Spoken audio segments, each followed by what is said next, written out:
Um homem poderoso, influente, um líder espiritual e conselheiro de políticos gaúchos como Borges de Medeiros. De Benim, um pequeno país africano, até Porto Alegre, no Rio Grande do Sul, o príncipe negro traçou uma história cheia de religiosidade e mistério.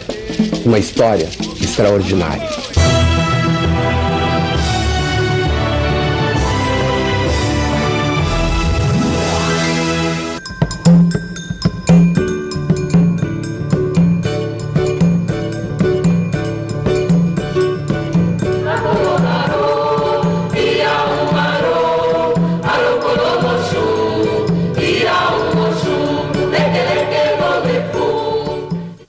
No centro de Porto Alegre, pulsa o mercado público desde 1869. As milhares de pessoas que atravessam suas portas encontram cheiros, cores, comidas simples e sofisticadas, chimarrão e artigos religiosos, peixe fresco e sorvetes tradicionais. Mas as paredes guardam um mistério. Em alguma parte do mercado público, um príncipe negro vindo da África fez um ritual religioso conhecido como Assentamento do Bará para proteger Porto Alegre.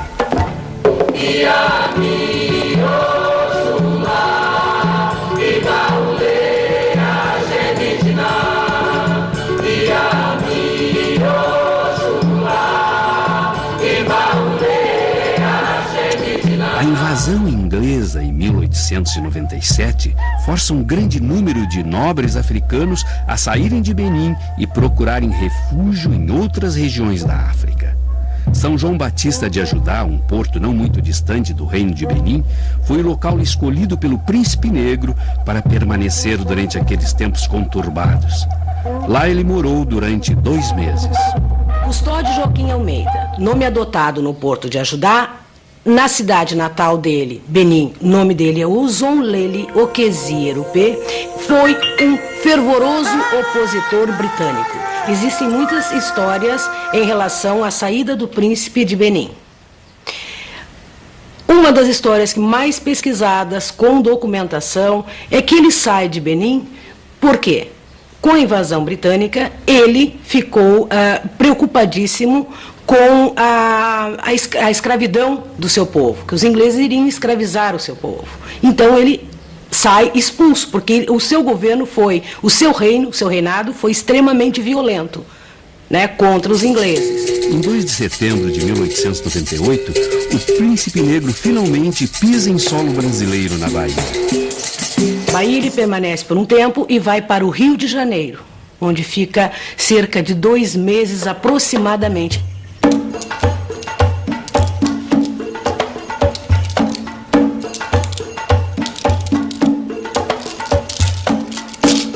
Senhor de Fá, me mostre nos ofás os caminhos que deverei seguir. O príncipe Custódio tinha o costume de consultar os orixás sobre o seu destino. Antes de partir em viagem, ele sempre confirmava com as divindades o lugar para onde deveria seguir. Nós entendemos que a vinda do príncipe aqui, principalmente para o Rio Grande do Sul, ele veio em 1899 para cá e recebia um subsídio da Inglaterra, porque a Inglaterra terminou adquirindo aquela área próxima ali, a Costa do Ouro, na África, e houve alguma negociação, que não está bem clara para nós essa negociação, ao que parece teria ficado um irmão dele lá, mas houve alguma negociação, ele terminou então vindo para a América. Da Bahia, ele parte para o Rio de Janeiro e de lá, em 1899, embarca para o sul rumo ao porto de Rio Grande. Em 1899, o príncipe Custódio Joaquim Almeida chega na cidade portuária de Rio Grande. De lá, por prováveis perseguições que tinham sido enviadas de seus inimigos na África, ele vai para a cidade de Pelotas. Em 1900, o príncipe vai para Pelotas. cidade onde conheceu o político Júlio de Castilhos. Acho importante destacar o relacionamento do príncipe Custódio com políticos importantes da época, como Júlio de Castilhos, como Borges de Medeiros, como Getúlio Vargas. Júlio de Castilhos teve um câncer na garganta e foi tratado, né, pelo príncipe Custódio. Nós sabemos dessa relação. Acho importante destacar o seguinte, na época, com toda uma medicina que já existia, figuras importantes da época vão procurar o aconselhamento, vão procurar a solução dos seus problemas num líder religioso. Seguindo orientações do jogo de Ifá, o popular jogo de Búzios, nesse mesmo ano, ele chega em Bagé. Então, chegando o príncipe a Bagé, e essa data corresponde a todo um trabalho que foi feito aqui, relacionado ao batuque, né, no qual o príncipe é uma referência nacional.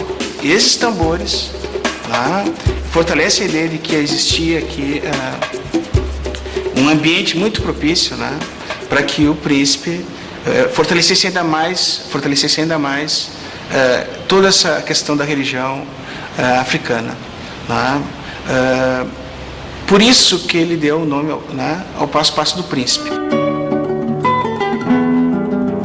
Para mim era simplesmente uma localidade, Bagé, o Passo do Príncipe, onde a gente tinha até um certo mistério quem seria esse príncipe, né? E no momento que eu fui pesquisar, eu descobri um cara fantástico, um homem com um poder de mobilização dentro da comunidade, um poder assim bem sobrenatural, um cara que conseguia muitas coisas.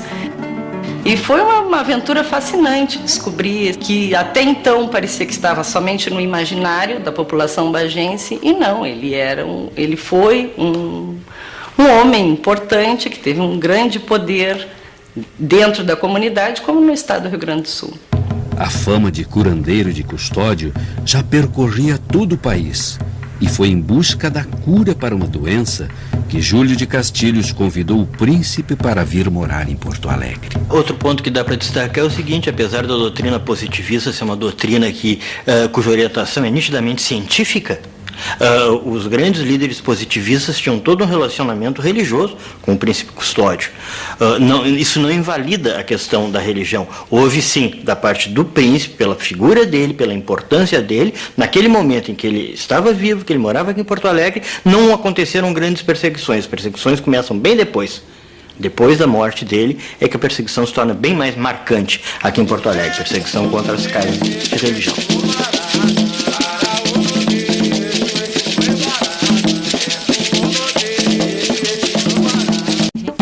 Com a aprovação dos orixás, Custódio de Almeida chega até Porto Alegre para nunca mais sair.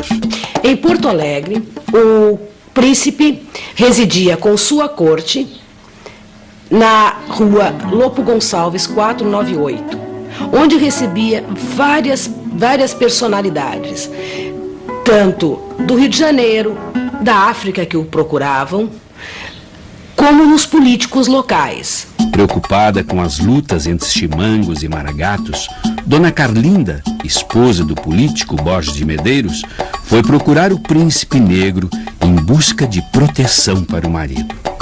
O poder da religião africana praticada por Custódio Joaquim de Almeida encantava a alta sociedade da época e trazia à sua casa gente simples e visitas ilustres. Na casa do meu avô era muito frequentada e ele jamais fechava as portas para qualquer pessoa, tanto homem quanto mulheres. As mulheres ele caminhava geralmente para trabalhos domésticos, ou ficavam lá ou para ser curadas, que às vezes chegavam doentes, chegavam debilitadas, chegavam pessoas de toda a classe social.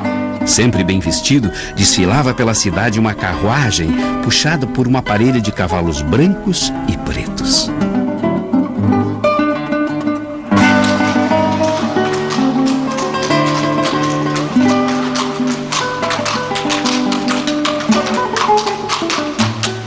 Meu avô era proprietário de um aras, onde ele cuidava dos cavalos dele e de vários outros políticos importantes. Então, o que fazia ele? Quando chegava a época de treinar os cavalos, ele montava as carretas e a família toda, todo o povo ia junto, para os cavalos treinarem no mar, marcharem no mar. Né? Então, levava uma semana de carreta. E era uma festa. O mercado público na época do Príncipe era muito movimentado.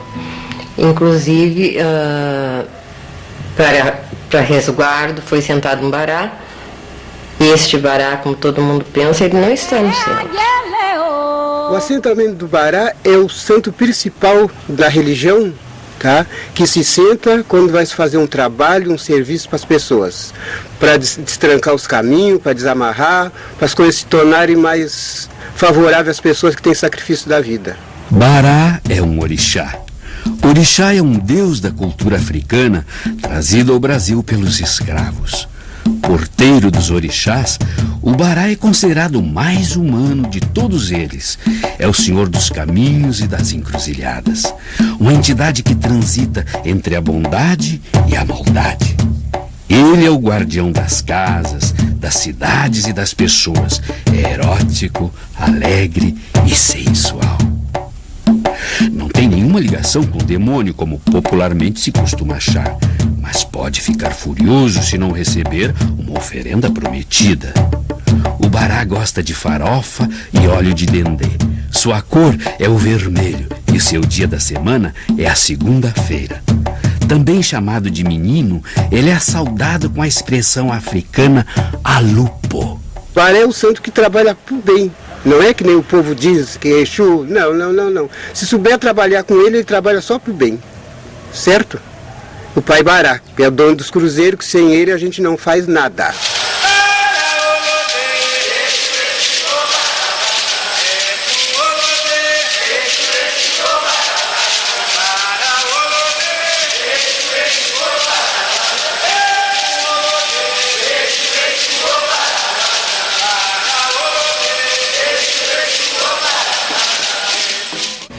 Nós temos um número expressivo de casas religiosas aqui no Rio Grande do Sul, entende?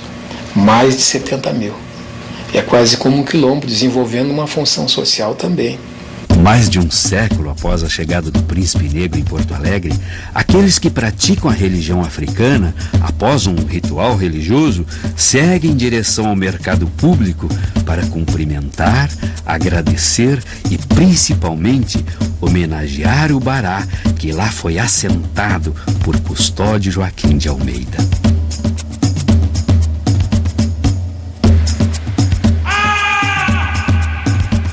O príncipe Custódio morreu com 104 anos na casa que sempre morou, na Rua Lopo Gonçalves, em Porto Alegre. Sua presença, no entanto, ainda é percebida nos passos das danças de roda de batuque e no sotaque nobre das rezas africanas.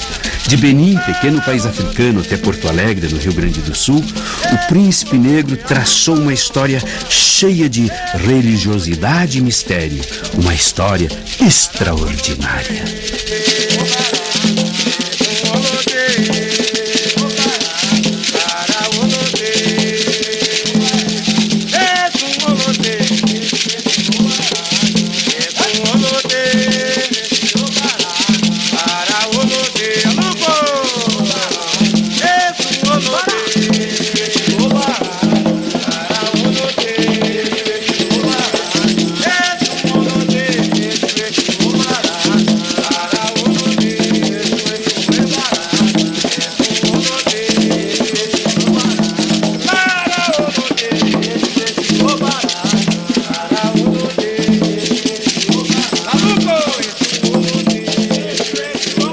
Príncipe Custódio, meu bisavô, é um legado, é mais uma história, mais um capítulo do Rio Grande.